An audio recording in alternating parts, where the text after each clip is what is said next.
To this point, we understand what Node is, we've installed Node, and we've been able to write our first application. Although a pretty simple application, it was still an application, and we executed that in the live interactive Node console within our terminal or our command prompt. And we have also executed it based on using Node to execute a JavaScript source file. Now we're going to talk about something that's really important to Node, and that is the Node module system. So let's go ahead and open up a browser, and let's look up the Node module system. And right here we've got some documentation on Node. In this documentation, it describes how to use modules inside of our application. But before we dive into how we use modules or how we create modules in Node, it's going to be extremely useful if we understand, or we first talk about what exactly a module is, why we have modules, and what they're used for. So to do that, we're going to go ahead and we are going to do a little drawing here. And we're going to draw out what modules are and why they're important as just a generic programming topic. So pretty much every programming language out there, every framework, has some sort of module concept. Although not always called a module, the concept's still there. And in JavaScript, we use modules in order to solve some very specific issues that we run into when we're programming. And one of those issues is that if we have a particular source file, so we've got this source file right here, and we'll say that it is our index.js source file. Go ahead and label it right here. And so this index source file is usually the one that we execute with Node, and it's the beginning of our application. Now, as we're writing code in this source file, the source code begins to grow and can become considerable. In other words, we can go from just having a program with 1 or 2 lines of code to a program of having thousands, if not hundreds of thousands or tens of thousands of lines of code. Trying to fit all that in one file is going to be extremely difficult. But even for smaller applications, maybe a few hundred lines of code, it might be easier to manage in a single file. But at the same time, usually when we're writing that code, we are going to have different objects and different blocks of code that are meant to do different things.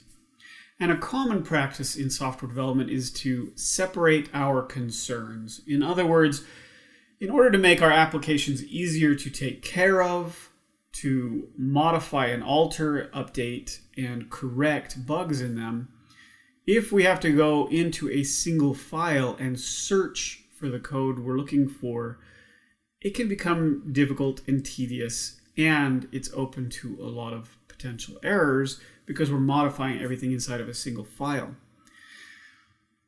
To exemplify this, let's talk about the fact that in this index file, perhaps maybe we have code in there that handles writing to a file. So we've got writing to a file, we've got displaying stuff to the screen, we've got managing user data, we've got pulling stuff from the database, we've got sending network requests. You can see how adding all of that into one source file can make this file extremely complex. And the common practice is to use separation of concerns and pull out those concerns into their own source files. So we have our index, which is the root of our application. It's where everything kicks off. But then we begin to separate out all of these concerns that we have into separate modules or separate source files that can handle those concerns for us and limits the amount of code that lives in each side of those, inside of each of those files. So here we might have file, so writing to a file. So we've got file work that we're going to do. Maybe we've got database stuff. So we'll put our database code in this file, and then maybe we've got ourselves user management. So we've got ourselves a user file there. And then we have ourselves UI. So maybe we're managing our user interface in this file. And you can see how the source files begin to increase in the project. But we're actually, even though we're creating additional source files, we're actually managing complexity by, instead of managing it all in one file, we're moving it into smaller files that have names that make sense for whatever the concerns are that code manages. And so when we talk about separation of concerns, we're talking about separating out the different concerns or code or features of an application into their own source files. Well, in JavaScript and other programming languages, unless the main application file has the ability to pull these files in, if it doesn't have that ability, then we would have to execute each file independently. And being that they are all independent, but they are all, or they have dependencies one with another, as the code inside of our index.js executes, it might need to call for the user. And then that user code might actually call to the database file to go get the user's information from the database. And then once it gets the user back, the application may need to update the UI. So if we look at this, and if we were to execute this as individual JavaScript files, we would run into problems because each time we execute a file using Node, we get a brand new environment being executed, and therefore these files don't know anything about each other. And since they are really actually dependent on each other, but they manage different concerns, we need a way to pull that file into the other file that depends upon it. And this is what we mean by modules. We create modules that handle independent concerns, and then as they're needed, they get loaded into the files that require them. So if we go back to the verbal example I gave and we start to draw it out, well, the index may actually need to reference code inside of the user. And the user will need to reference the database file in order to interact with the database to get the user's information back. And then in a different scenario, the index or this application might need to manipulate some files and write some files either in temporary storage or to the hard disk. And then the index may need to, after it receives information, also update or manipulate the UI. So we've got these different concerns, we've got different files, and they all depend on each other. So with this interdependency that we've got going on in our application, we use modules and a method of importing modules into files within a Node application. And with that, we use the common JS module format. So let's go ahead and look up common JS. Now, the common JS methodology is that we use modules and we export the modules out of each file that we have a module in. And then when we are going to pull that module in, we require that module. So Node, the common JS format is used by require.js. And when Node was created, they followed the same standard when it comes to creating modules and then exporting modules and pulling them into the source files where we need it. And if we look at the code right here, we've got this const circle equals require, and then it points to a file in the local directory. So if we go back to our diagram here, and we look at this, when we're using that, all of our code is in here and it forms what we call a module. And then as we need that module because of this dependency that index has on the user, what we do is we go ahead and we use the keyword require in order to pull in this particular file. So what we would do here is we would say require, and then we would give a path, and this is a relative path within our website, to this user.js file. And when we do this, and it's in our code here inside of our index.js, what then happens is the index.js, when this line of code gets executed, it will pull in all of this code into our index.js, and now we can actually begin to use a user. So let's say that we were creating a new user. We might have let, it's not typing. We might have let user equal new user, or something like that, okay?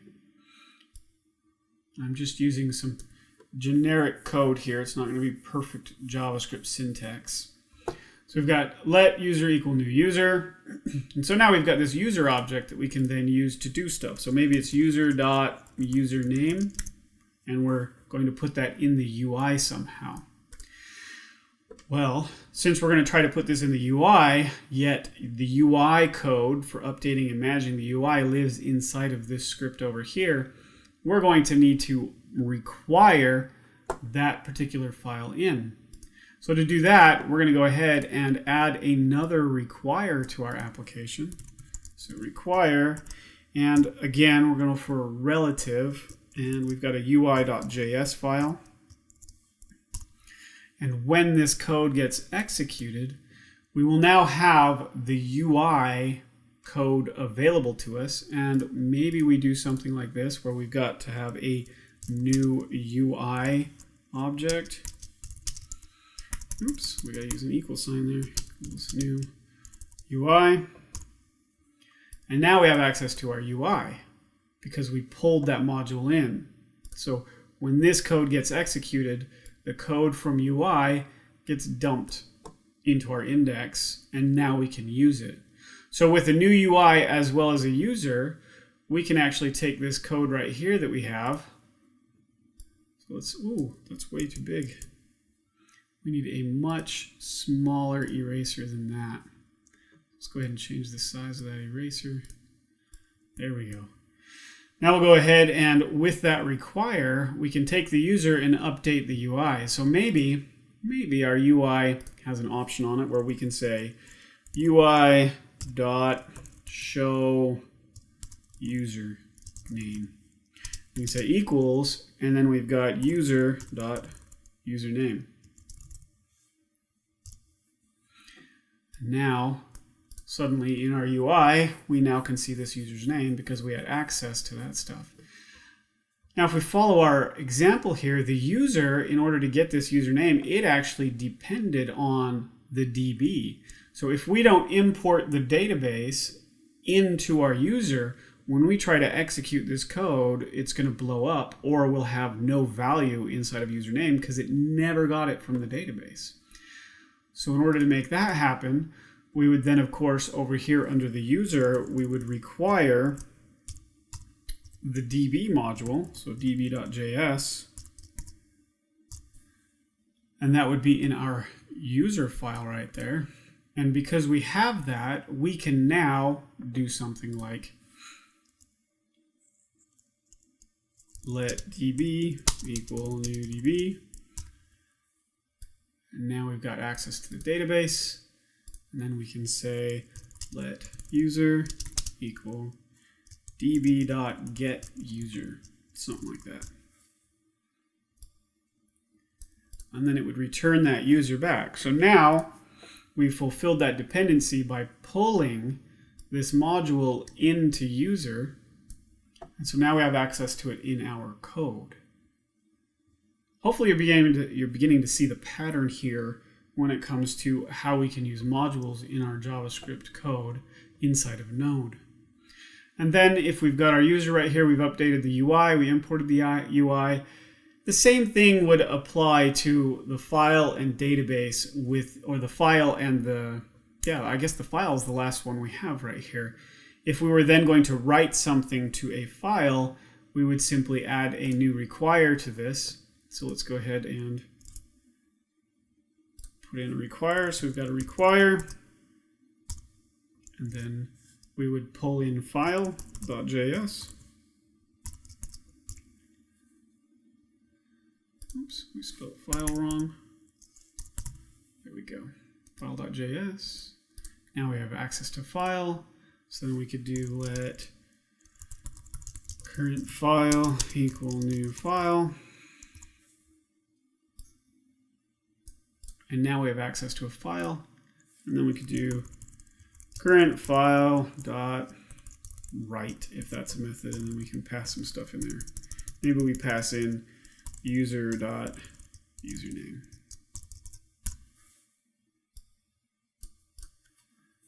Right.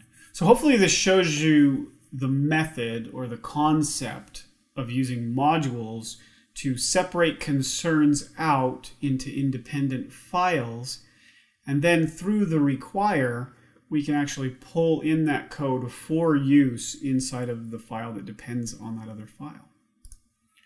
All right.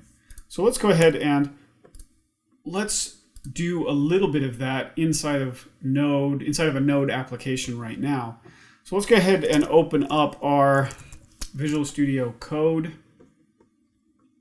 And inside of Visual Studio Code, we're going to go ahead and create a new project. So I'm going to create a new project, so new window.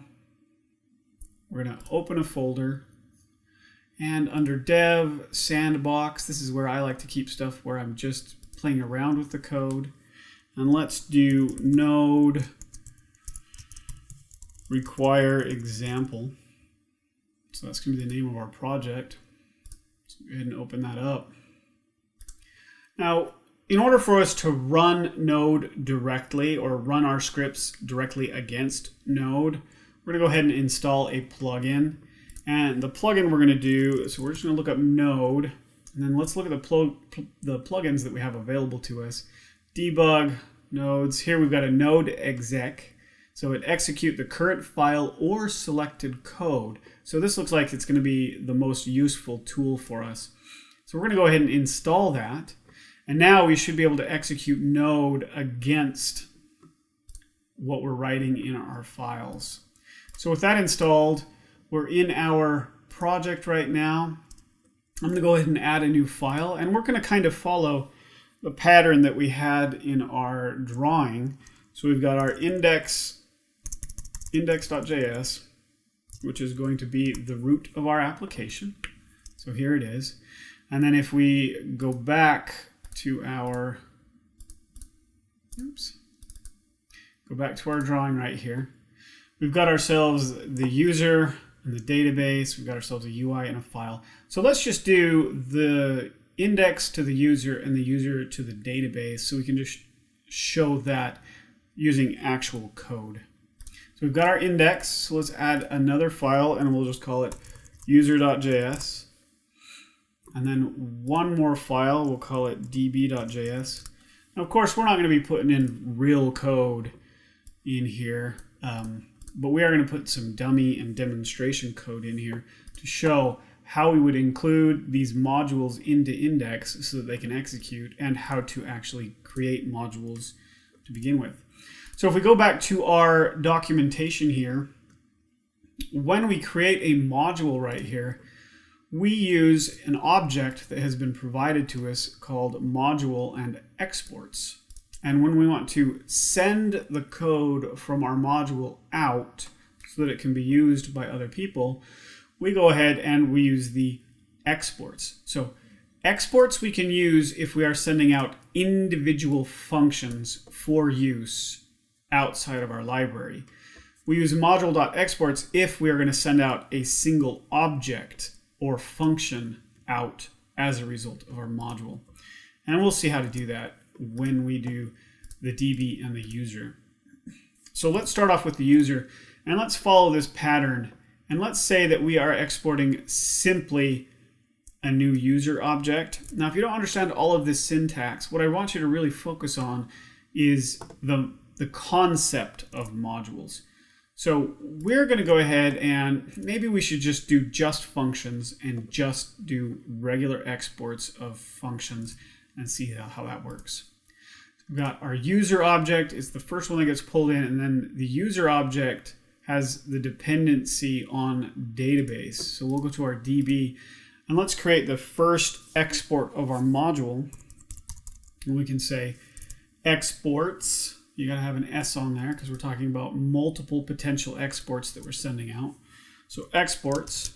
And then we've got to give it a name, the thing that we're exporting. In this case, it's going to be a function, and we're going to call it get user. And then we go ahead and we provide a function implementation for this. So function, and then we'll call it lowercase get user. And then, of course, if we're going to get a user, we've probably got a username or an ID or something that's being pulled in. And then since this is just a demo, we're just going to do a console.log, and then we are just going to print out the username that was passed in. But we are going to append something to this just so we can show that this is actually printing from the database module. So we'll say db module, and then we'll say what export it is or what function it is we're putting out there, and we'll say get user function. So this is the get user function of the DB module, and then we're going to put out the username that was there. We would most likely implement a bunch of database logic if we were pulling it from an actual database. So now we've got our export here. And now we are going to pull this module into our user in order to have access to this get user function of our database. So let's go ahead and do that. Following the pattern that we've got here, when we're trying to pull a module in from another file, we use the keyword require. We give it a relative path to that module, and then we stuff what we get back into a variable for use in our application. So here we've got this exports. Let's go ahead and do that. We're going to have a const. We're using a constant because we expect that what we get back from this never to change once it's been assigned. So we'll do const, and we'll call this one db. And then we will pull in a require here. And then we will pass in our DB file. So with this, now we have the user and it is pulling in the code from DB. So on this DB object, we should have the ability now to pull out a user. So let's go ahead and look at this really quick. And let's say let pulled user equal db dot get user. And here is that method that we have here inside of this module. So now we have access to that function. And it requires that we pass a username. So we'll just go ahead and pass in a username. And this, of course, would then pull back Tim, which will really just be a console.log that will be printed to our console. So really, it doesn't send us anything back right here. All right. Now, if we're going to implement this so that index can now use user, let's go ahead and, well, you know what? I think it would actually make more sense to you if we actually had db return something and we saved the consoles for later. So let's actually return a real user object. So we're going to pretend like with this username, this method actually went and called the database and pulled back a user. And now we actually have name equals Tim. And then we've got a username equals, let's say T Clark. Yeah, T Clark. And then let's do some attributes. So hair color, brown, and there we go. All right. So with this, when this function gets called, we're actually going to return this object literal, which has these properties in it. And we'll just pretend that this object got pulled from a database based on the username that was passed in. Now on this user, let's go ahead and pass in tclark because we said that's what our username is. Now we should actually get an object back here in this pulled user. And here you can see it's kind of showing us what we would get back from that function when it gets executed. Now, the real thing here is that this is the data access layer, this is the user, and so we just called the database to get this user back. And we really want to provide that user to the main application, and maybe our user folder has a whole bunch of cool stuff we can do with the user, like update a user, and then it would call the database back. But to keep this simple, we're just going to go ahead and take this code right here, and in this module, we're going to create an exports as well. So let's go ahead and do exports dot find user. And then of course that is a function. And we're going to go ahead and call it find user. And since we really only have one user, we're not going to pass any username. And here's our code right here. And we are going to then return the pulled user. All right. So with this, we've got an object that's coming back from our data access layer, our pretend data access layer. Now we've got a find user function that will go find a user. And since we've hard-coded tclark, there are only user. Now we need to pull this module into our index.html. So we can do const user equals require. And then we'll go ahead and pull in from our local project using a relative path the require user. And now we have access to this user module, and we have access to the find user method inside of this module. And then this module has access to the DB because we pulled it in, and it has access to a get user function.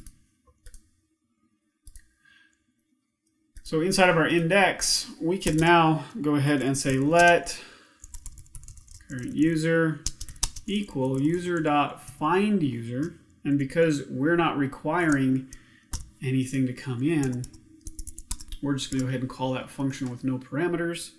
And we should be able to now do some console.logs and see that our current user actually is an object. And then we should be able to do the same thing, but access some of its properties like name and then hair color. And we should actually see some stuff print out to our console when we execute this application. Now, when we use Node, we're going to execute just this particular file because this is the root of our application. And so if we go ahead and run this, let's go ahead and look at our component here, our installed ones, and let's see what it said we needed to do in order to execute the code. To execute the current file or the selection, press F8 or use the command execute Node.js. So let's go back to our index and execute the command that it has for us, which is execute Node.js.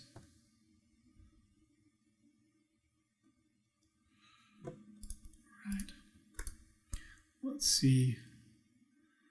Let's open up our command prompt so that we can go ahead and execute this. Was it our command palette we needed?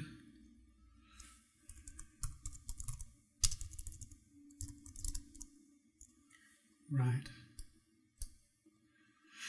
So, by using the command palette, which was this one right here, we entered in execute Node.js, which is the command for that plugin we got, and it automatically put it up, executed that file against Node.js, and here we see the first printout where we're printing out the full object. You can see we are getting the full object back, even though that full object actually lives clear over here in this DB file, and then it comes through this file in order to get to this file. You can see how we are importing those modules. DB gets imported into user, and the functions it provides us can be used. And then index imports the user, and we can use the functions that it provides. And now we actually have that data from 3 modules deep. So this is executing it inside of our IDE, inside of Visual Studio Code. We can also execute it inside of a terminal. So if we open up terminal, and then we make sure we go to the location we have the project stored. So I'm going to go ahead and increase this font size a little bit so we can see it. So I am currently in the root of my user. So I need to go to my dev, and then I need to go to, let's see, ls. I need to go to sandbox. Sandbox, and then we created the one in here, which was the React. Let's see. There it is right there. Node require example is what we called it. So we'll cd into that one. And now when we do a list, let's clear our console so it's a little bit cleaner. Now when we do our list, we should see our files here, index, user, and db. Being that it's commonplace that the entry point to your application is in index.js, we're going to go ahead and execute it. So we'll say node and then index.js. And when we hit enter, we see that code execute. It all worked. We've got our object, we've got the name property, and then we've got the hair color property, just like our code pulls out of that object. So hopefully this helps you understand how the module system in Node works, and the fact that we're using the module system in order to separate out our concerns and reduce the amount of code and the complexity of code that we have in a single file within our project. And it allows us to break it out into more maintainable chunks of code, and in those maintainable chunks or those modules, we provide functionality that is specific to the concern that that particular module was created for. And in our example, the DB handled fetching from the database, the user handled modifying and maintaining that user object, and then our index was the entry point of our application, where our application started. If you're having a hard time grasping this concept, please make sure you go read about the module system that Node has, use the Node documentation, go read about the common JS module concept, and then rewatch the video or talk to your instructor or a mentor to see if they can help you better understand how Node modules work. And of course, rewatch the video.